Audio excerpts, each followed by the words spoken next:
সপ্তাহে ৭ দিনই কিন্তু মাছ অথবা মাংস খেতে ভালো লাগে না। মাঝে মধ্যে একটু ভিন্নতা আনলে খাবারের টেস্টটাও চেঞ্জ হয় এবং খেতেও ভালো লাগে।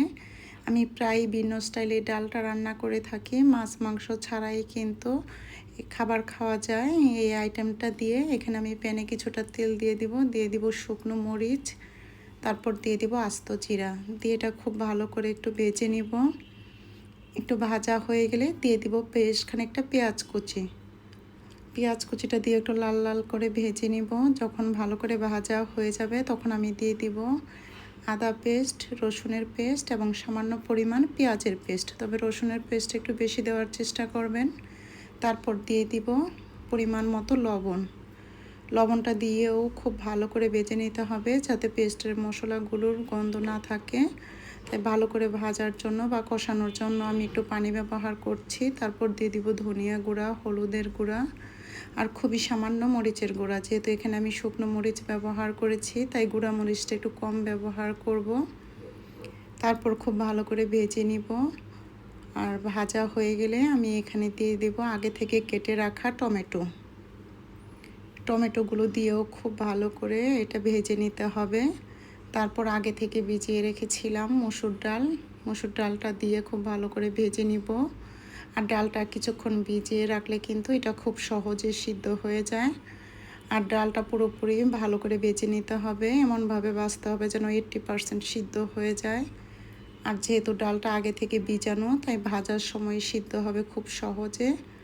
তারপর দিয়ে দিব পরিমাণ মতো পানি। আর এটা কিন্তু খুব পাতলা হবে না, এই ডালটা একটু ঘন হবে, তাই আমি এখানে খুব বেশি পানি দিচ্ছি না, দিয়ে কিছুক্ষণ ঢেকে রাখবো। যখন ডালটা সিদ্ধ হয়ে যাবে তখন আমি এখানে অ্যাড করব হচ্ছে ডিম। আর ডিমটা আমি আলাদা করে ভেজে নিব। একটা প্যানে দিয়ে দেব সামান্য পরিমাণ তেল, খুব বেশি তেল ব্যবহার করতে হবে না। তারপর আমি ডিমটাও কিন্তু একটু কাঁচামরিচ আর পেঁয়াজ দিয়ে ব্লেন্ড করে নিয়েছি। লবণ, কাঁচামরিচ আর পেঁয়াজ দিয়ে ডিমটা ভাজি করার চেষ্টা করবেন। অনেকেই শুধু করে নেয়, কিন্তু শুধু করলে কিন্তু ভালো লাগে না। আর আপনি ইচ্ছা করলে এখানে একটু আলু কুচি করে দিয়ে দিতে পারেন। তারপর এটা আমি একটু ভালো করে ভেজে ডিমটা লাল লাল করে টুকরো করে ভেজে নিব। ডিমটা যখন লাল করে ভাজা হয়ে যাবে তারপর আমি ছোট ছোট টুকরো করে নিব ডিমটা।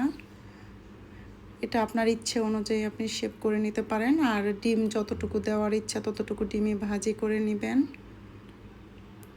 তবে ডিমটা একটু লাল করে ভেজে নেওয়ার চেষ্টা করবেন, যেহেতু ডিমটা ডালে ব্যবহার করব। যদি হালকা ভাজা হয় তাহলে কিন্তু খেতে ভালো লাগবে না, তাই একটু শক্ত করে লাল করে ভেজে নিতে হবে। যখন একটু লাল লাল করে ভাজা হয়ে যাবে তখন আগে থেকে রান্না করা ডালটার মধ্যে আমি ডিমগুলো দিয়ে দিব। আর ডিমটা দিয়ে কিন্তু খুব বেশিক্ষণ রান্না করতে হবে না, খুব অল্প সময়ে এটা রান্না করা যায়। তারপর আমি একসাথে খুব ভালো করে এটা মিশিয়ে দিব। মিশানো হয়ে গেলে আমি দিয়ে দিব বেশ খানিকটা ভাজা জিরা গুঁড়া। এতে কিন্তু আলাদা একটা ফ্লেভার আসবে, খেতেও ভালো লাগে। আর এটা কিন্তু মাছ মাংস ছাড়া আপনি শুধু এই ডিম আর ডাল দিয়ে কিন্তু একবেলা আপনি খেয়ে নিতে পারবেন। আর খাবারের একটা ভিন্নতা আসে এবং চেঞ্জ হয়। আর আমার এই সহজ রেসিপি যদি আপনাদের ভালো লাগে আমার চ্যানেলটা সাবস্ক্রাইব করবেন এবং পাশে থাকবেন, লাইক কমেন্টস করবেন।